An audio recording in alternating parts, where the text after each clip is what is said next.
പ്രസാദ്, ഇവിടെ ഇത് ഈ പറയുന്ന രീതിയിൽ ഇസ്രായേലും ഇറാനും തമ്മിൽ സൈനിക ശക്തികളാണ് എന്ന് പറഞ്ഞാൽ ഈ പറയുന്ന പട്ടാള റാങ്കിങ്ങിൽ വേൾഡ് പവർ അല്ലെങ്കിൽ ഫയർ ഇൻഡെക്സിൻ്റെ പട്ടാള റാങ്കിങ്ങിൽ 15ഉം 16ഉം നിൽക്കുന്ന രാഷ്ട്രങ്ങളാണ്.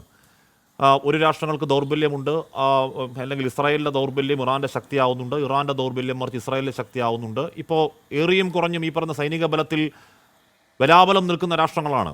ആ ഏറ്റുമുട്ടൽ ഏതെങ്കിലും തരത്തിൽ നമ്മൾ പക്ഷം പിടിച്ച് ആർക്കെങ്കിലും അനുകൂലമായി ഗ്വാഗ്വാ വിളിക്കേണ്ട സമയമാണോ, സമാധാനത്തിനു വേണ്ടി ആഗ്രഹിക്കലാണോ വേണ്ടത്? ഷാബു പ്രസാദ്.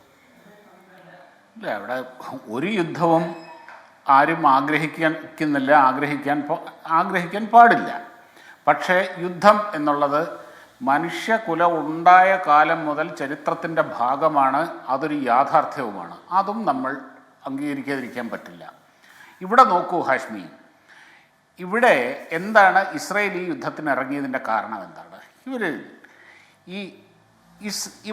നമ്മുടെ ചരിത്രത്തിൽ എല്ലാം നമ്മൾ ഉടനീളം നോക്കിക്കോളും. ലോക ചരിത്രത്തിൽ ഒരു രാജ്യത്തിന് ഈ ഭൂമിക്ക് മുകളിൽ നിലനിൽക്കാൻ അവകാശമില്ല, ഒരു രാജ്യത്തിനും ഒരു വംശത്തിനും ഈ ഭൂമിക്ക് മുകളിൽ നിലനിൽക്കാൻ അവകാശമില്ല, അവർ തുടച്ചു നീക്കപ്പെടേണ്ടതാണ്, അവർ നശിപ്പിക്കപ്പെടേണ്ടതാണ് എന്ന് ഏതെങ്കിലും ഒരു വിഭാഗം, ഏതെങ്കിലും ഒരു രാജ്യം തീരുമാനിച്ചിട്ടുണ്ടെങ്കിൽ ഇസ്രായേലിനെതിരെ മാത്രമാണ്. നമ്മൾ ഈ പശ്ചിമേഷ്യയിലെ മധ്യേഷ്യയിലെ ഈ ചരിത്രം നമ്മൾ ഒരുപാട് പറഞ്ഞതാണ്, ഒരുപാട് നമുക്കിനി അപ്പുറവും ഇപ്പുറവും ഒരുപാട് പറയുകയും ചെയ്യാം. പക്ഷെ പ്രശ്നം അതല്ലോ. പ്രശ്നം എന്താണ്?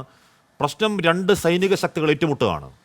രണ്ട് സൈനിക ശക്തികൾ ഒരാളുടെ ന്യൂക്ലിയർ മേഖല ലക്ഷ്യം വെക്കുകയാണ്, മറ്റേയാൾ ഈ പറയുന്ന അയൺ ഡോമും പ്രതിരോധ സംവിധാനങ്ങൾ തകർത്തുകൊണ്ട് ടെല്ലവീവിലേക്കടക്കം ഹൈപ്പർസോണിക് മിസൈലുകൾ അയക്കുകയാണ്.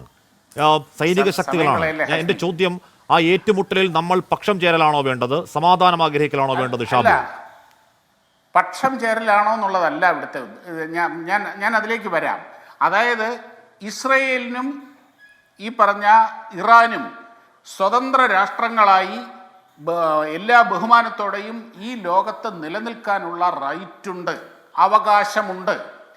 ആ അവകാശത്തിനെ ഒരു രാജ്യം ചോദ്യം ചെയ്യുകയാണ്. നിങ്ങളെ ഞങ്ങൾ നശിപ്പിക്കും, ഞങ്ങൾ എന്ത് ചെയ്തും ഞങ്ങൾ നിങ്ങളെ നശിപ്പിച്ചിരിക്കും എന്ന ദൃഢപ്രതിജ്ഞയുമായി ഒരു രാഷ്ട്രം ഇറങ്ങിത്തിരിച്ചാൽ, ഒരു രാജ്യം ഇറങ്ങിത്തിരിച്ചാൽ, ആ നിലനിൽപ്പിനുള്ള അവകാശം സംരക്ഷിക്കേണ്ട അവകാശമുണ്ടല്ലോ, അത് മറ്റൊരു രാജ്യത്തിനുണ്ട്. അങ്ങനെയുള്ള ഒരു രാജ്യത്തിൻ്റെ കയ്യിൽ, ഞങ്ങളെ തീർത്തു കളയും എന്നുറപ്പുള്ള ഒരു രാജ്യത്തിൻ്റെ കയ്യിൽ വിനാശകാരിയായ ഒരു ആണവായുധം വന്നാൽ തീർച്ചയായും അത് മറ്റവർക്ക് അതിനാകാൻ പ്രശ്നമുണ്ട്. ഒന്നാമത്തെ കാര്യം, ഇസ്രായേൽ എന്ന് പറയുന്നത് വളരെ ചെറിയ ഒരു രാജ്യമാണ്. ഇപ്പം അതാ സിനി ഇവിടെ ഇരിക്കുന്നു. കേരളത്തിൻ്റെ പകുതി മാത്രമേ വലിപ്പമുള്ളൂ ആ രാജ്യത്തിന്. 1 കോടിയിൽ താഴെയാണ് അവിടുത്തെ ജനസംഖ്യ. 1ഓ 2ഓ ആറ്റം ബോംബ് മതി ഹാഷ്മി, ആ രാജ്യം ഈ ഭൂമുഖത്ത് നിന്ന് ഇല്ലാതാകും. ഇപ്പം ഇസ്രായേല്, ഇറാന്, ഇന്ത്യ, അങ്ങനെയുള്ള വലിയ രാജ്യങ്ങളെ സംബന്ധിച്ചിടത്തോളം അങ്ങനെയുള്ളവരെ ഒരിക്കലും പൂർണ്ണമായി തുടച്ചു നീക്കാൻ കഴിയില്ല. എന്നാൽ ആണവശക്തിയായ ഒരു ശത്രു രാജ്യത്തിൻ്റെ കയ്യിൽ, അവരുടെ കയ്യിലുള്ള ആറ്റം ബോംബിന് ഇസ്രായേലിനെ ഇല്ലാതാക്കാൻ കഴിയും. അവരതിൻ്റെ അകത്ത് കൺസേൺഡ് ആണ്. ഇത് തന്നെ ഇവർ പണ്ട് ഇറാഖിൻ്റെ അടുത്തും ചെയ്തിട്ടുണ്ട്. 1980-ൽ അവരുടെ ന്യൂക്ലിയർ ഫെസിലിറ്റീസ് മുഴുവൻ നശിപ്പിച്ച് കളഞ്ഞിട്ടുണ്ട്.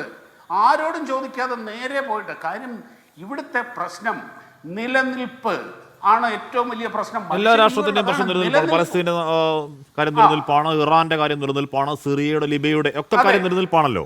നിലനിൽപ്പ് ഏകപക്ഷീയമല്ലതാനും. ഞാൻ അങ്ങയിലേക്ക് എത്താം. നമുക്ക് ചരിത്രത്തിലെ കുറച്ചുകൂടി വിശദമായി വരാം. നമുക്ക് ചരിത്രത്തിൽ കുറച്ചുകൂടി നമുക്ക് അടുത്ത ഘട്ടത്തിൽ ഉറപ്പായും ആ ചരിത്രത്തിലേക്ക് എത്താം.